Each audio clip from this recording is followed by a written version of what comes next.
Okay, today we're going to talk about modeling a wheel or hubcap, and this one's going to be more of like a broad iron kind of look.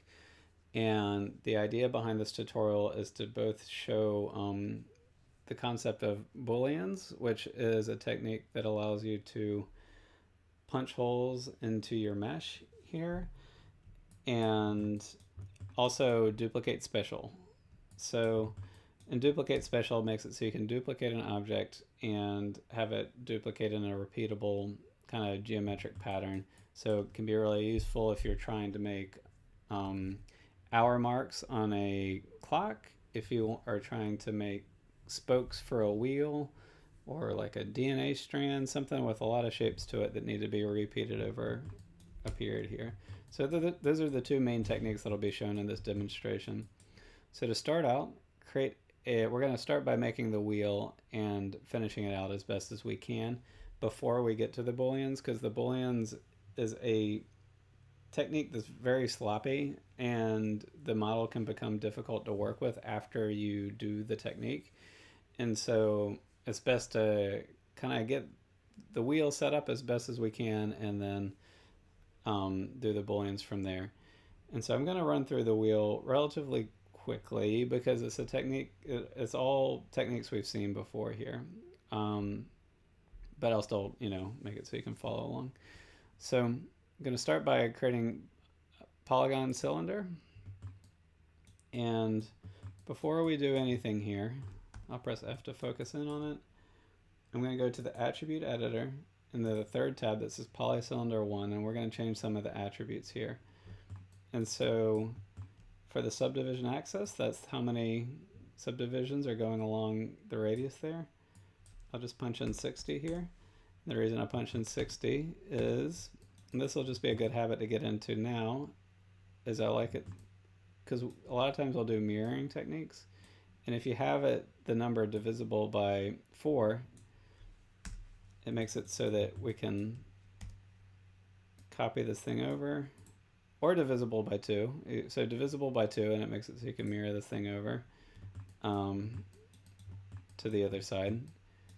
And so I'm not going to go into the mirror technique now, but it's this button right here, and it allows you to kind of mirror over from one side to the other. But you can also, if you're working on a really complicated model, you can even work in quarters, and then you can mirror it over to this side, to get that, and then mirror it over to that side. And so you can model something really complicated, and all you have to deal with is 1/4 of the object here. So that's the long story of why I might like to select 60 here for the number of divisions in there. So for this hubcap that we're going to make, one other super important thing here is the caps. By default, there's just one cap, and so the cap, if I do that slider here, subdivision's going that way. And by default, it's set at 1. But the problem with having that set at 1 is that when we smooth the object, we always want to have the option to smooth our object. And so if we press smooth right here, or find it in the modeling toolkit and press smooth there, when we smooth it with only one cap in there, just try to even forget about the fact that this made it into, more of a, got rid of the hard edge there. You see the star shape that happens in here, kind of going along all of these edge loops. And so when that's rendered out, it makes these kind of terrible looking edges here. And so to avoid that's really easy. It's just whenever you're working with a cylinder like this, before you start working, and it's really important to do this as a first step, you can't really do this as a second, third, or fourth step. It has to be the first step. So just always be sure to turn the caps at least to 2 and just give it a few. And so now when we smooth it, it made the barrel shape, but there's no star shape. The star shape is in there, but it's relegated to these first little sections here, and it's just not going to show up in a render and not going to be a problem. So I'm going to edit undo. So that's the reason why I'm going to give those some subdivisions there. And then finally, this is going to be like the wheel of like a subway or a train line, and so usually there's a bevel on each side of the width of it so that um, the railing can go in between. So I'm going to give this 3 subdivisions in the height there. And so now this thing's ready to work with. Notice that I did all that as the first step. So I made the object, I went straight over to the attribute editor, messed with these 3 sliders right here to get it to this point. And then from here, I'll scale it in or scale it down using this vertical scale box to kind of get it to the proportion that I want. And then I'll probably scale this thing up because I want this to be a bit bigger, and I scale it up just by grabbing the center square, dragging left to right. Okay, so I want to give this thing a little bit of a curve coming in. There's a few ways I can do this.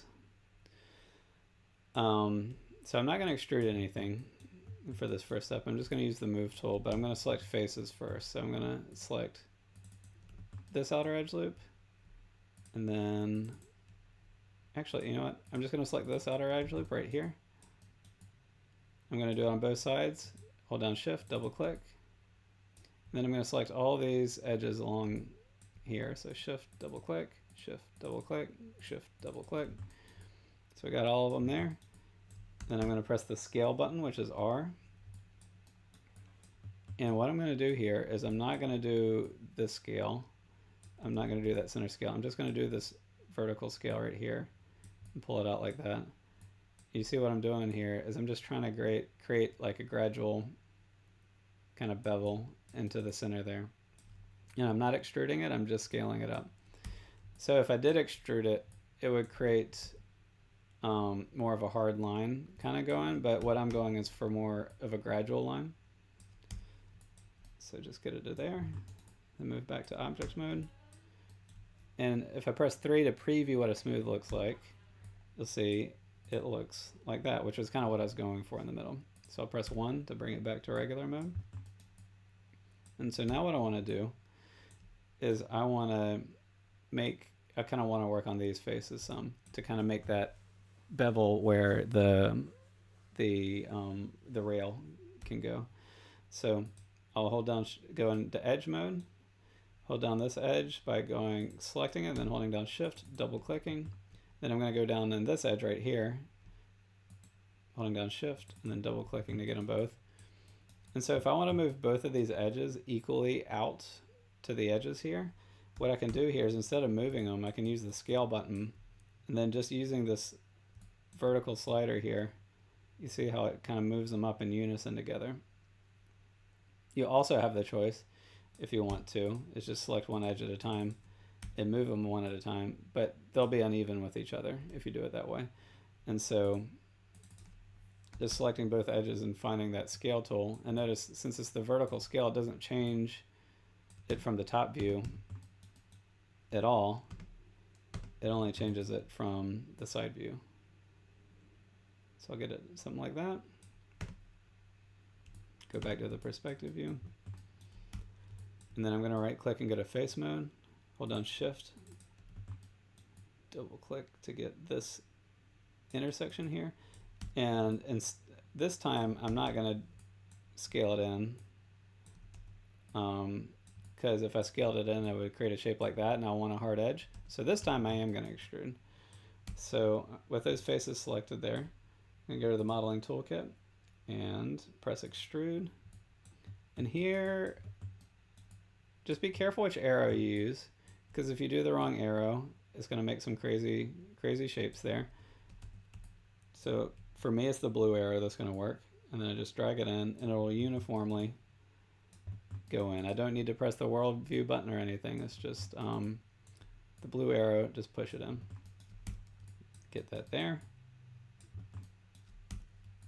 And so now we got it to this shape. Press 3, and it's still a little rounded in that area, so I'm going to create some bevels to harden that edge. And so I'm going to do 4 bevels at once. And so the way to do that, and this is all techniques we've seen before, is I'll right click and go to face, select this face, Shift double click to get those, Shift double click. And so now I'm going to press bevel. And when it bevels, it's going to bevel along this edge, along that edge, along this edge, and along that edge all at once. And it'll kind of do the same bevel for each one. Remember, when you bevel with faces selected, it's going to bevel on each side of the face. And then if you bevel, if you just want to have more control here and do it one at a time, I could bevel that edge, then bevel that edge, you know, and do it kind of one at a time and do it that way. Oops. So press bevel. See, I did a lot of bevels all at the same time. And I'll make this box a little larger so we can see. And I'll just kind of adjust this kind of however I like, you know. So fraction is the size of the bevel. Segments is the number of bevels, or I mean, sorry, the segments within. How many edge loops can I go within the bevel there? Then the depth goes from -1 to 1. So 1 is the standard bevel, 0 is a linear bevel, and then -1 is an inverted bevel. There. So I'm just going to do the standard, which is 1. And that looks okay.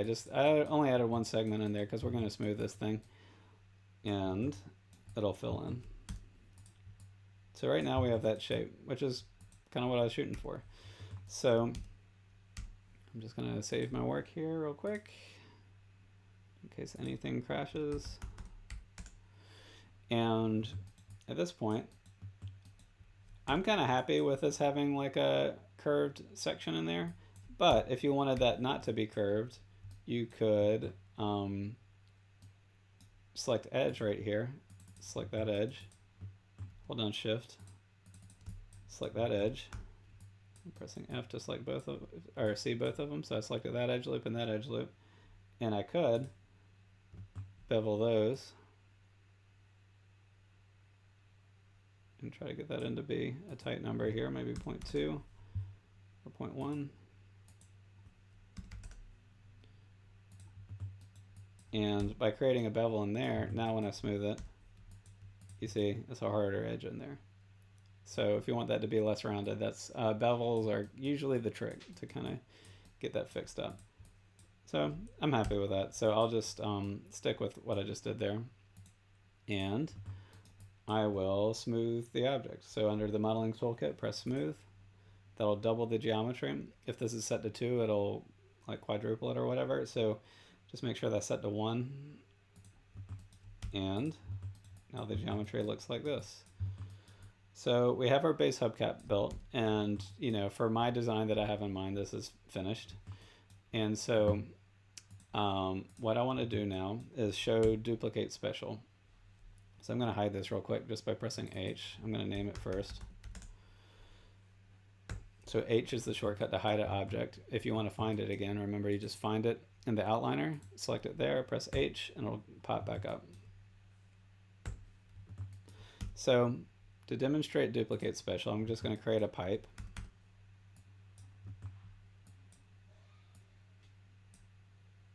And scale it up a little bit. And so normally if you duplicate, on a Mac you would press Command and D, D as in dog, and it duplicated there, and I'll press W, and you'll drag it out, and you have a duplicate. You can also, if you can't remember that shortcut, it's Edit, and then Duplicate. So same thing. So Duplicate Special is the, I'll press, sorry, I went too fast there. So Edit, and then under Duplicate, there's Duplicate Special, and then there's the option box right to the right. So be sure to select the option box, that's really important here. And you'll see here that it will typically look like this when you pull it up. And by default, it'll just do it a duplicate the way that it normally does. So what this is the translate, rotate, and scale is, I'll just kind of give an example here. So let's say I type in 4, and that's X, Y, Z. So actually I don't want to do that in Y. I'll do this in X. I'll type 4, and it'll just be one duplicate here. So all I did was change the translate to 4. This is the number of duplicates you can have, and I'll change that to 2. So this is going to do 2 duplicates, and it's going to move it in the x-axis by 4 centimeters each time. So I'll press apply, and you see there that it duplicated twice going in that direction. And you can just press edit undo, and it undoes the duplicate, and you still have your settings up here. So this time, let's say I want it to rotate each time, and I want more duplicates to happen. So I'm going to have this rotate around the x-axis. Let's just see what that looks like. So I have it rotate by 15 degrees along the x-axis. There'll be 4 copies of it, and it'll move 4 centimeters each time. You see that? So that's kind of making a cool shape. So let's just take this up to a high number here. So this is going to be 50 copies, or 54. And now when I apply, get a little DNA strand here.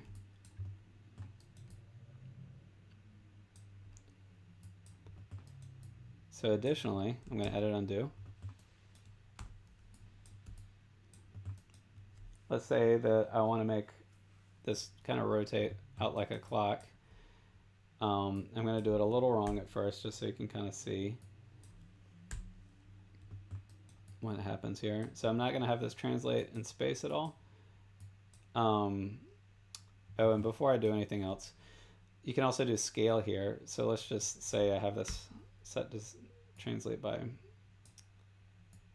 5 centimeters going on that same direction. I'm going to have 7 copies, and the scale is set to 1. So when the scale is set to 1, 1, 1, it's going to stay the same scale each time. If you type 0, it's just going to disappear, and it's going to be, you know, infinitely small at that point. And if you do scale it up to 2, and I'll just do it uniformly, so this is in scaling in X, Y, and Z, 2 each time. It should double each time. Whoa, I duplicate it. So this is kind of messing with my mind a little bit right here, but looking at it in the front view, you know, it looks like it's in perspective, but this is the front view, and it's doubling in scale each time. So it's like one way you could kind of like fake perspective from the front view or something like that. So I'm going to undo. So that's kind of what the scale tool does. So I'm going to bring this back to 1 so that it just stays in scale each time I do it. And so now I'm going to have it not translate in scale. And so this time I'm going to have it rotate around the z-axis so that it rotates this way each time. And I'll do 30 degrees with 11 instances. And this is going to be a little wrong at first, but this is the first try at doing a like the hour marks on a clock. So you see there, it duplicated 11 times, but it went from its anchor point, which is in the middle there. And so instead it's kind of making like a cross shape here. So if we want this to be like an hour hand, let me just scale this in a little bit. What we need to do is reposition this some. And so the first thing I'm going to do is just selecting the pipe. I'm going to drag it up, just using the green vertical slider here, the green arrow, pull it up. And what I need to do is I need to change the anchor point to be down here so that each time it rotates around this point instead of this point. So with W pressed, which is the move tool there, I'll press D. So D as in dog is the anchor point that changes the anchor point. So I can change the anchor point, and that'll work fine there, just using the D and moving it down. But if you want to snap it to the grid, which sometimes you'll want to do, hold down X as in Xerox, X, and then it'll snap to the grid right there. And then once you have it, press W to let it go. So the shortcuts was I got it into the move tool, and then from there I pressed D to change the anchor point, and then X to snap the anchor point to the grid. And now, if I rotate it, it'll rotate from that anchor point. And so if I go with this selected and I go to Edit, Duplicate Special, and then the Options box right there, and I have this set to rotate 30 degrees each time, so just thinking about it a little bit. So 360 divided by, oops, because we want to go around 360 degrees. I am so bad at math. Let's see here. What am I doing? Divided by. Okay. Well, I'll just have that be a demo for how terrible I am at math right there. So if I believe if I rotate this 30 degrees and then it's going to be 11 instances, you know, there's 12 hours in a clock, but we already have this instance. So 12 minus 1 is 11. I can actually do that math. And then press apply. And you'll see it kind of, it'll rotate around there. And we have our original instance there. And so that's just an example of how you could duplicate around for a clock. So I'm going to do something similar here. Let's bring back our hubcap.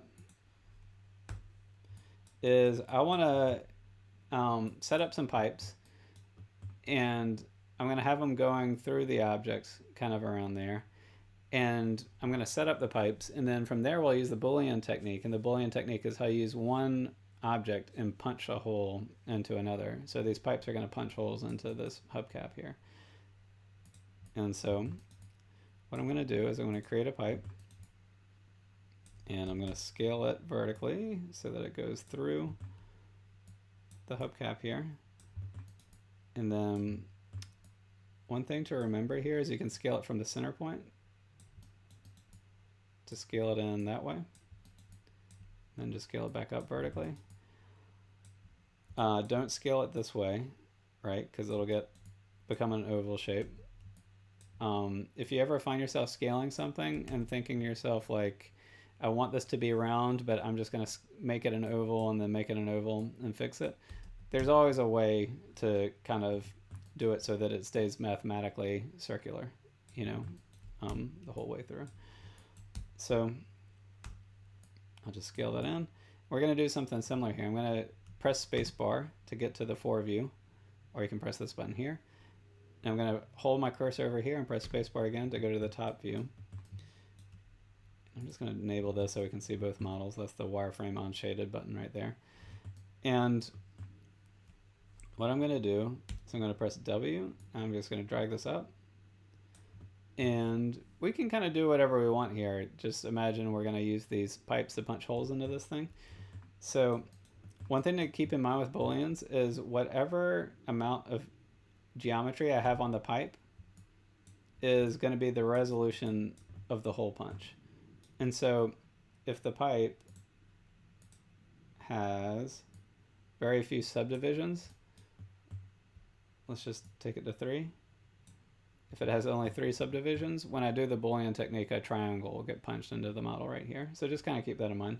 I want these to be round, so I'm just going to drag it up to 50 here and kind of get it with a decent resolution. And keep in mind that Booleans is a really sloppy technique, and so once you punch this hole, it's going to be really hard to adjust it after the fact. So if you want this thing to not have faceting in it, the holes that are punched, make sure this number is high. I would say 50 or above, you know, 50 to 60, something like that. So looking at the top view, you see the anchor point's still there. So if you recall, I'll press D. D is in dog to change the anchor point, and then I'll hold down X. And this is a perfect example of when we'll want to press X because we want it to rotate around that center point there. So if I hold down X and drag it, it'll snap right there. Don't have to think about it, just bam, just got it right on the first try. So again, I press W to get in the move tool, D to change the anchor point, and then X to snap it to the center here. And so from here, I'm going to do a duplicate special to kind of bring it around. So I'll go to Edit. With the pipe selected, I'll go to Edit, Duplicate Special, press the Options box. And this is going to rotate around, it looks like the y-axis this time. So x, y, z. So I'm going to change the z to 0 and change the y to 30. Let's make it 11 instances. So this will be a bunch of holes punched. You could also kind of make it less copies and more degrees of rotation if you want less holes punched. If you wanted like, 4 holes punched, you would change the number of copies to 4 and change that rotate degree number there. So just with 30 degrees, with 11 instances, it duplicates out and it's kind of mathematically right in line with everything we want. So that looks okay to me. So we have a bunch of pipes kind of positioned like that. And so what I'm going to do is make sure to hold down shift and select that original pipe, because by default it's not selected. It's only selecting the copies. So just hold down shift and make sure you have that the first one, the original pipe selected as well.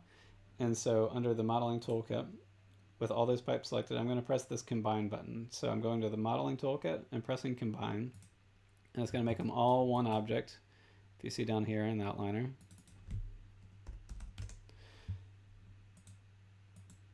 So they're all one object now. And the reason I'm doing that, and I don't combine objects a ton, but it's helpful here because the Booleans technique, if I didn't combine it, I would have to just do the Boolean technique 12 times to get these holes punched. And since it's all one object now, I'll just have to do it once and it'll work right away. So let me save this.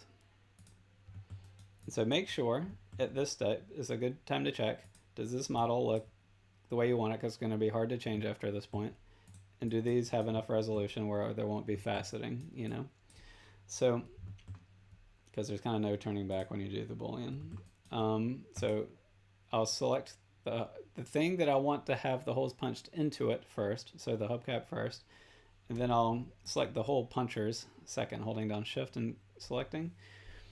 So the hole punchers are selected second, and then I will go to mesh at the top. So the top window, mesh, then Booleans, and then go down to difference right there. And if I click that,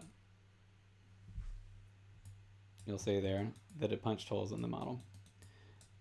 If I were to select it in the opposite order, so if I selected the pipes first and then held down shift and then selected the hubcap, it would do the opposite. So I go to mesh, Booleans, difference, and now the hubcap is punching holes into the pipes there. So again, I'm just going to select the hubcap, hold down shift, click the pipes, go to mesh, Booleans, difference, and punches holes in there. And it looks pretty good right away. And so you might look at this and be, think to yourself, this doesn't look sloppy at all. This looks good. And to a degree, that's right. It's a clean looking mesh right now. The trick here is that in Maya, when you're modeling, you want your faces to always have 4 edges on it, right? 1, 2, 3, 4. Oops, 4. And that's a good polygon right there. Looking in here, I have, let's look at this face right here. I have that face, and there are 1, 2, 3, 4, 5, 6, 7, 8, 9 edges on it. And so what that is it's called an Ngon. And so what an Ngon is it is a face with 5 sides or more. And the problem with it is that if you try to bring this model into another piece of software, there'll be some errors that'll happen there. And this won't, and this is fine for this object, but if this was like an animated character that you wanted to be able to rig and animate, would not work with Ngons on it. And so additionally, just another warning I want to give on this is that let's just say you make these Boolean cuts and you think to yourself, I want to bevel this edge right here. Good luck with that. It's not going to happen is kind of what I would say.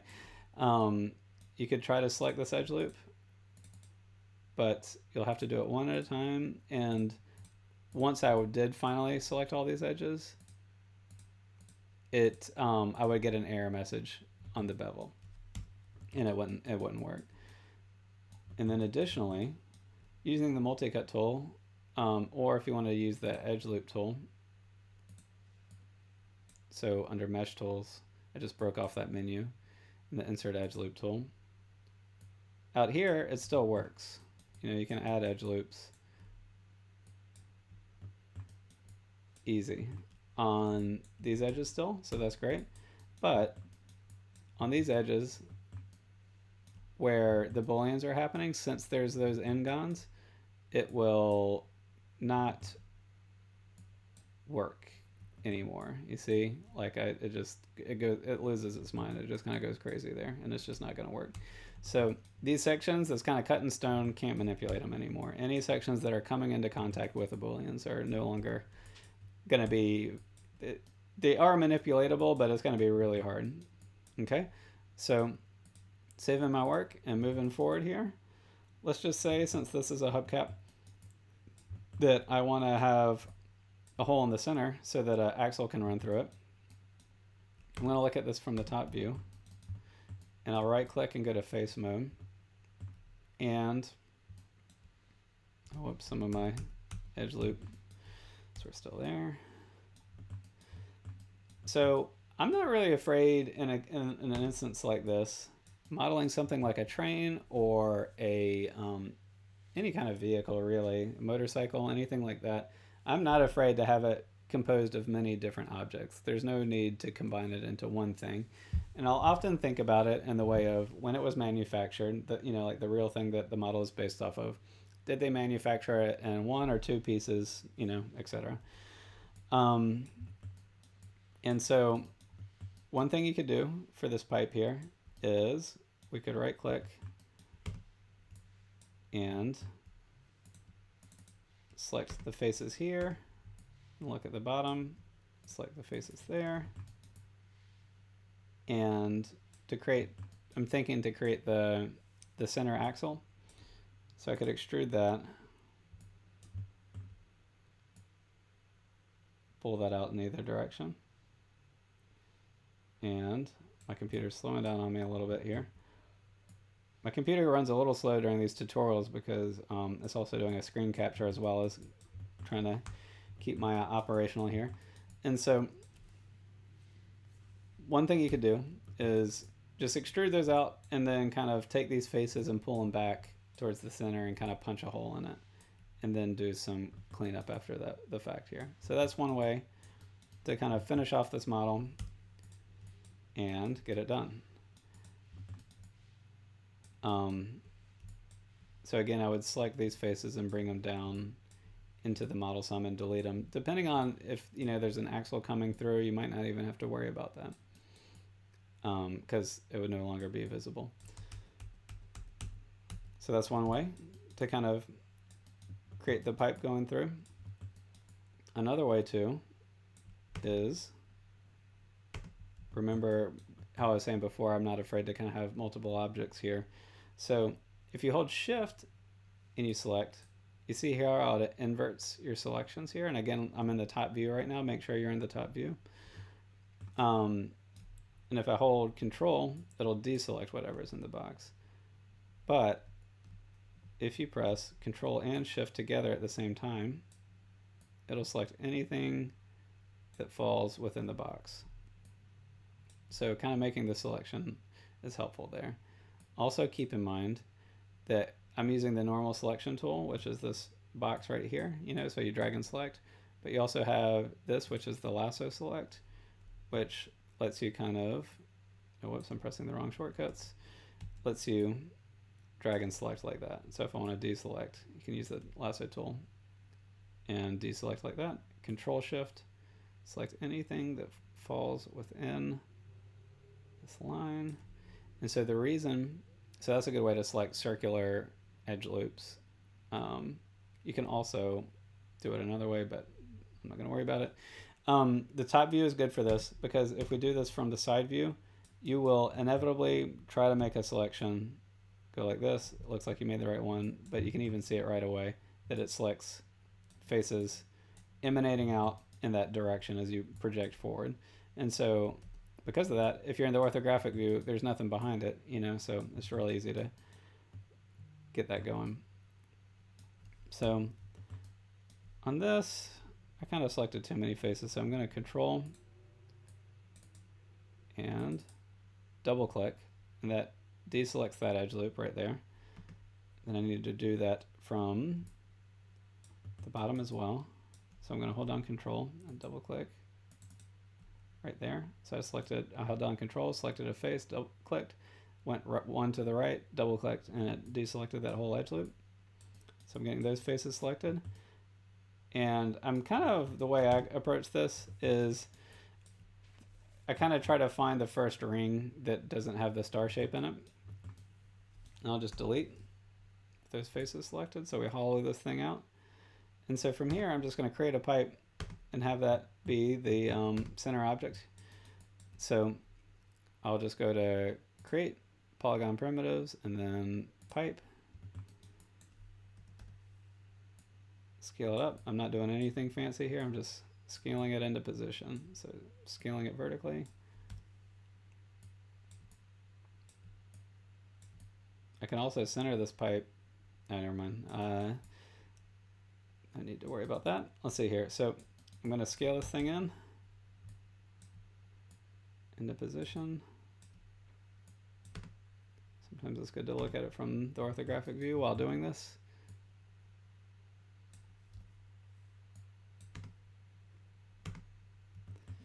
And I probably want to give this the same amount of subdivisions here, so I'm going to go under the attribute editor, and then on the third tab where it says polypipe 1 with this inner pipe selected, I'll change the subdivision axis to 60,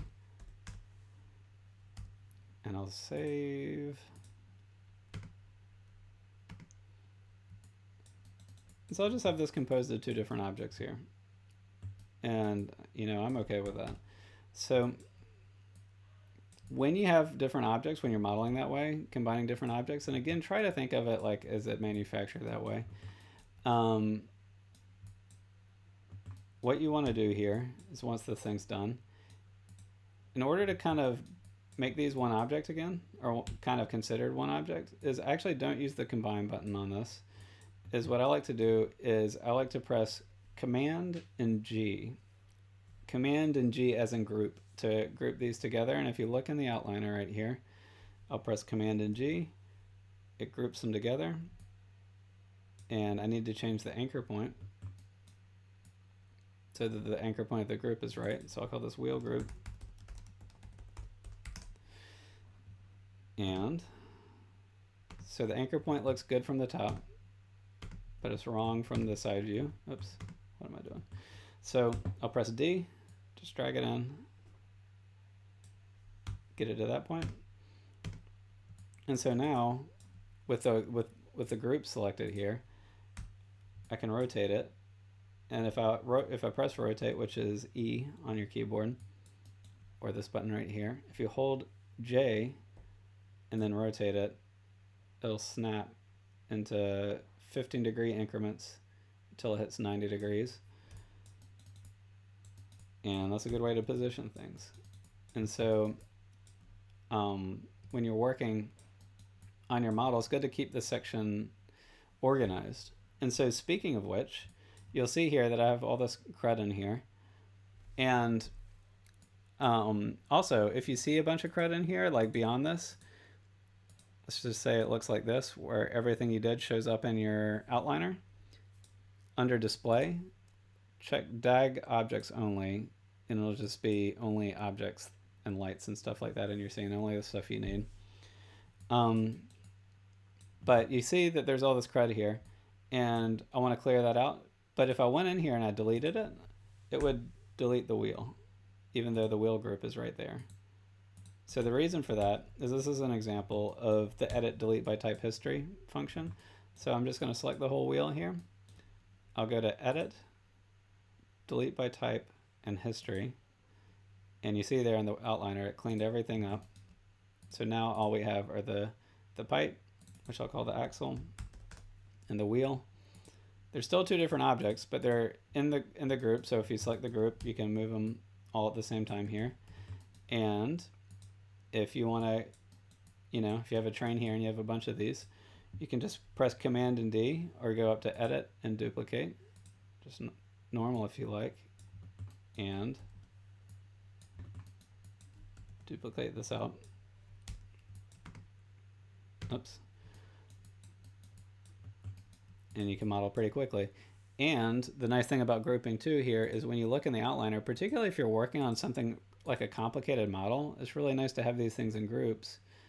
And that way, I know wheel 1, wheel 2, wheel 3, wheel 4, and I can select them in here. And you can also group groups. So I can select all of those, press group.